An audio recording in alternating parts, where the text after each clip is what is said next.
So this is my reaction to Screen Rant's top 25 strongest Jedi ranked from weakest to strongest. Well, to quote, it says 25 Jedi ranked weakest to strongest, but I don't imagine they've picked out 25 random Jedi and decided to rank them. I'm pretty sure it is their top 25.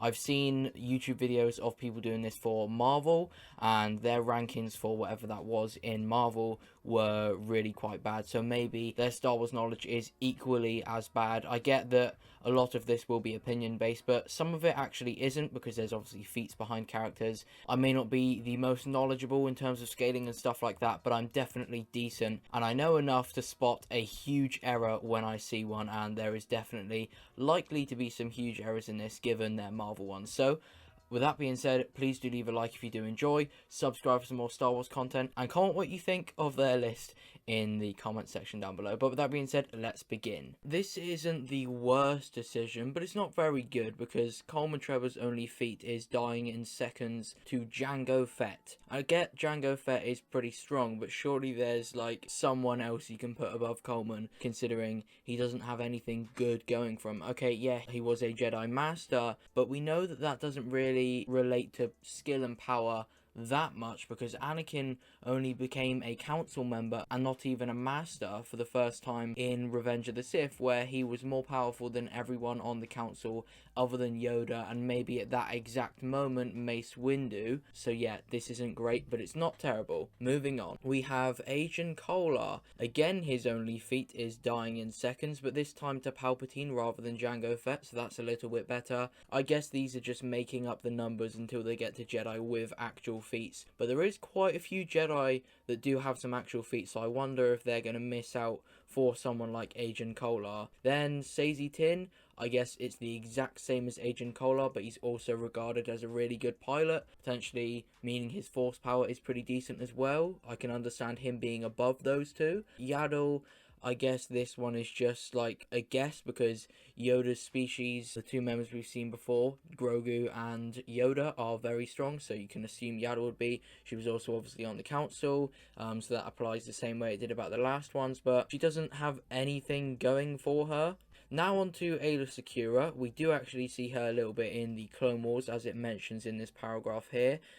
Says that she's a capable general. Yeah, maybe meaning that she's a bit more powerful in the Force than the ones before, but again, she doesn't have any Force feats, any dueling feats, or anything going for her, so we're still making up the numbers. Moving on to 20, and that is Barriss Offee. Finally, someone that has actually done something. She fought against Anakin Skywalker for a while, which was pretty impressive. She did also beat Ahsoka, but Ahsoka was surprised by her, thought it was Ventress, so obviously would have tried to fight how she knows to fight against Ventress's style. So she definitely deserves to be above all the other ones here, and I hope there's not going to be anyone above her that should be below, because there's definitely 19 Jedi stronger than Barriss Offee, but that's the best one so far, to be honest, because that's one with an actual feat. And there we go, Shakti has done absolutely nothing other than sit on the council and run after fives. That's about it. I mean, she did sense that something was up with the Kaminoans, but at the end of the day, she did fail in that Clone Wars arc, so not too impressive. Now we have Jocasta Nu. This is interesting because she is a librarian, meaning that she's not very strong at all. If she was incredibly powerful, she would be out fighting in the Clone Wars, but she does have a bit to do in the Vader 2017 comics. Admittedly, she is defeated in that, but she does do a little bit. She does have a bit more going for her than some of these other making up of the number ones, but I don't think she should be above Barriss or Shakti, to be honest. What does it actually say about her, actually? She continued this work until Darth Vader himself had to hunt her down. Yeah, he did, but that was more because of what she was trying to do rather than her herself being a huge threat, but that's fair enough. Cypher Dyas, he foresaw a great battle in the future, right? So powerful in the Force because he could foresee what was to come. Yeah, that makes sense, but it's still the same as like someone like Shakti, but a bit better. Anyway, what? Why is Kanan only one place above Cypher Dyas? Kanan has so many feats going for him. How does this make any sense? After Kanan becomes blind, he becomes like so crazy powerful in the Force. And even before he goes blind at the hands of Maul, this guy defeated the Grand Inquisitor. the most powerful Inquisitor, Kanan had defeated him. He had also fought against the 7th sister and the 5th brother many times, and after he went blind, like I said, he became incredibly powerful. He ended up defeating Darth Maul on Malachor. Why is he only 16th? This makes zero sense. Kanan is so much better. Anyway, moving on, we have Plo Koon, one of the better ones of the making up of the numbers, because he did deal with Aura Singh and Boba Fett at the same time, which is alright. The duel against Yoda is not canon, by the way. What does it say about Plo here? Fans like him, found Ahsoka. Okay, so he could sense that Ahsoka was powerful, that's about it. And that deserves him top 15? Don't think so. What do they say about Kanan? Known as Caleb Doom. He may not be considered as strong a Jedi as he is, so you're saying he's underrated, but you put him as 16. Okay, thank you for that. Joined the rebels, taught Ezra, sacrificed himself, that's about it. Jarrus might not rank as the most powerful Jedi, but he accomplished much in his life which he should be proud of. Well, are you going to tell us what that is? Are you going to say about the Grand Inquisitor, 7th sister, 5th brother, Darth Maul? No, you're not going to say that? That's fine. Moving on from Plo, which is way too high for someone that has no feats, is Ezra Bridger. So it's the 4th person we've seen have a fight that didn't end in literal seconds, because obviously Agen Kolar, Stacey Tin, Coleman Trevor. 14th seems pretty low still. I think he should be higher up. Hot-headed apprentice, stands out among the Jedi, dabbling in the dark side. Yeah, Ezra is incredibly powerful. He's definitely got much more potential than Kanan. He's fought alongside Kanan against the 7th sister and the 5th brother, slowly getting better every fight he has against them. He also demonstrates some incredible force power. I think in the season 3 and 4 of Rebels, his force abilities, maybe not his foresight and his knowledge, but his force abilities specifically is definitely beyond Kanan. I think those two are incredibly underrated in this list. Anyway, what?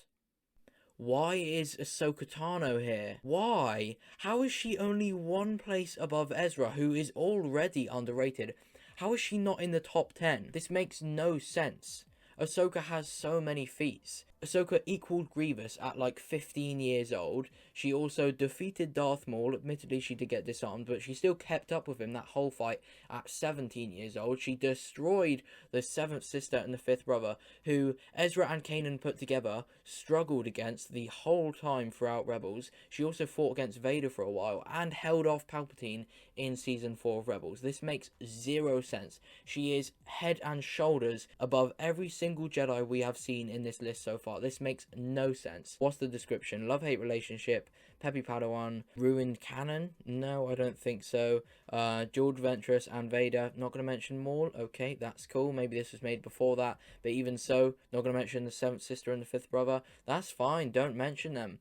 That is the worst decision so far, and it's not even close. Ezra and Kanan is bad, but oh my god, why is Depa Billaba above Ahsoka? She should be one of the making up of the number ones. She's done nothing other than trained by Mace Windu, which it says here. That's all she has done, and died in Order 66. That's literally all she has going for her. That is so bad that you've put her above Ahsoka. That is genuinely a terrible decision. How has someone sat down and said that Depa Billaba is a more powerful Jedi than Ahsoka Tano? That makes zero sense. Anyway, moving on, we have Ben Solo, not even in the top 10. One of these Skywalkers, a pretty well-trained Skywalker, is not in the top 10 Jedi. Okay, huge legacy, short Jedi training, longer than a few that we haven't seen yet. Probably one of the most powerful. Okay, but he's not even in the top 10. Strong line of Force users. Right, all you've told me there is why he should be higher. He was trained by Luke, he has huge potential, a very high midichlorian count most likely, as he is a Skywalker, and had some decent training duration under Luke. And obviously, if you're counting when he turned back to the light, he had all of his skill that he developed from being Kylo Ren before that. So he should definitely be in the top 10. This isn't as bad of a decision as Ahsoka Tano, but this is a very bad decision. Anyway, oh my, why is Luminara here? Luminara is inferior to Season 1 Asajj Ventress when she has Ahsoka alongside her as well. What is the logic here? Why is she above Ben Solo and Ahsoka and Kanan and Ezra? Let me have a look at what they say here. Fantastic Jedi Master, right, she was a master. We said what we said about that earlier. Died in Order 66. That's about it. Yoda, who was also on Kashyyyk when Order 66 was given, did nothing to help unduly out. So are you saying he didn't help her because he thought she was incredibly powerful? Well, he was wrong, because she died. This is terrible. I don't know if this is the worst one yet, because the Ben and Ahsoka should be much higher. But this is so bad. She should be so much lower. She's genuinely around the level of Jocasta Nu. A little bit higher, maybe. Maybe just above Shakti, because she's actually had a fight. She lost it, but she had a fight, and it lasted more than a few seconds. That is terrible. Kit Fisto isn't the worst decision I've ever seen. There's definitely people in this list that should be above him, but this isn't terrible. He survived longer than Stacey and Agen Kolar against Palpatine. He outdueled early Clone Wars Grievous, admittedly. Like I say, in early Clone Wars, it's not the same one Obi-Wan beat, but this isn't that bad. I'm not going to moan. Why is Ki-Adi-Mundi here? He's done nothing. What has Ki-Adi-Mundi done to deserve his spot here, other than sit on the council like the other ones that I spoke on earlier? He's genuinely not had a fight. He ranks among the most powerful Jedi because of his Jedi Council presence. Ki-Adi-Mundi was the only other Jedi that seemed to carry the same weight as Windu and Yoda in those meetings. No, he didn't. No, they were definitely at the top, and then it was him below them. And even so, that does not contribute to him being powerful at all. He just speaks. How is speaking counting as a feat as being a powerful Jedi? That makes no sense. Okay, that is really, really bad. How is Anakin Skywalker only in 7th place? How does it go Ki-Adi-Mundi and then Anakin Skywalker? That makes... Where's the logic? He is the chosen one. He has the highest potential out of anyone in the galaxy. He was trained for years and years and years and years.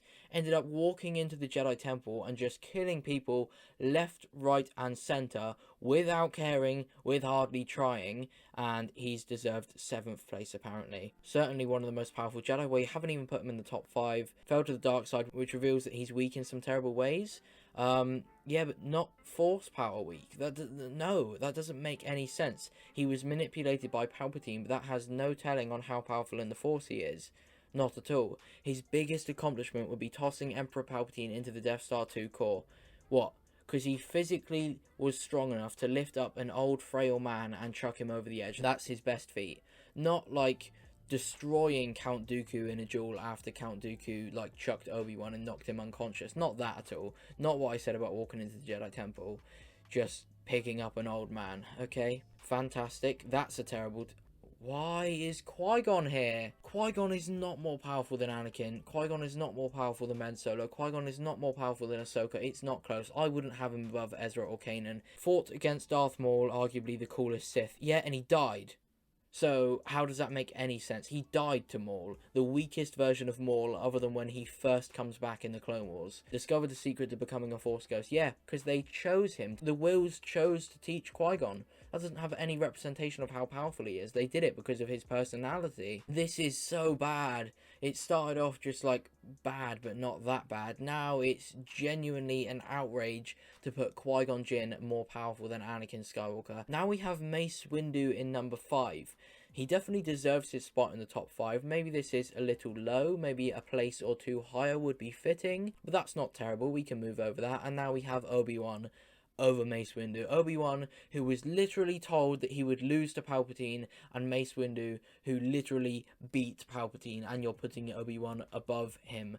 And even if you're going to argue that Obi-Wan beat Anakin, Anakin's in 7th. So hypothetically, if Anakin deserved 7th place, why is Obi-Wan 4th? Because if beating him is not that impressive, because Anakin isn't that good, why is he in 4th? Even though Anakin is an incredibly powerful Jedi that should be in this spot here or higher, they don't think that, and they still somehow think Obi-Wan is more powerful than him and Mace. That makes no sense, and that fight against Anakin is a really big anomaly anyway. I can explain that if you want me to in the comments, but there's no chance Obi-Wan is here. He gets destroyed by Dooku, who Anakin destroys, and yeah, like I said, he literally gets told that he would lose to Palpatine, and Mace beat Palpatine. Anyway, Rey is here. I'd say Rey is a bit too high, but this isn't terrible. In The Rise of Skywalker, her force power alone is clearly quite good. She's not the best duelist, but she's clearly rather powerful, especially if you're counting all the Jedi Rey, because she obviously defeated Palpatine there. But yeah, I'd say slightly too high, but probably in the top 5. This isn't completely terrible. Then we have Luke, and then I imagine Yoda first. Yeah, those two are alright. So the top 5, I think, ignore the order. It should be Yoda, Luke, Anakin, Mace, and Rey. You can order that however you want. I think it's definitely Yoda, Luke, Anakin in the top 3. Order that however you want. And then you can change Mace and Rey how you want. I think Mace is definitely a better duelist, but maybe Rey more powerful. Mace didn't really use much of the Force. When we see him, he just out-duels Palpatine, so it's hard to tell. But yeah, this list was absolutely terrible. Let's go back to the highlights. Obi-Wan in 4th, that is a bad decision. Then we have Mace Windu in 5th, it's okay. Qui-Gon Jinn in 6th, that is a terrible decision, a genuinely terrible decision. Anakin in 7th, that is an outrageously bad decision. Then Ki-Adi-Mundi in 8th, that is outrageously bad. Kit Fisto's alright, that is outrageously bad. Luminara, that is really bad. This is really bad. This is so incredibly terrible, it's unreal. This is bad. That is not the worst, but it's not good. This is so terrible, it's unreal.